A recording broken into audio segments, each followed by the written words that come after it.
అదేంటి ఒంటరిగా రమ్మన్నా? నువ్వు మందు తాగుతావా? ఇప్పుడు మందు అలవాటుందా అని అడుగుతున్నాను. అది అడగడానికి పిలిచావా? అది అప్పుడప్పుడు. సంవత్సరానికి ఎన్నిసార్లు తాగుతావు? సంవత్సరానికి ఎన్ని రోజులు ఉంటాయి?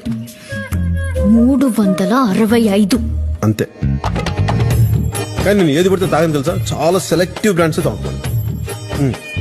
మరి యోగా? చిచి, అలాంటి చీప్ బ్రాండ్స్ నేను తాగని తెలుసా?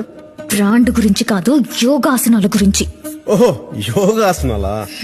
అది ఒకసారి టీవీలో చూశాను, అది అని చెప్పి చాలా కామెడీ అనిపించింది.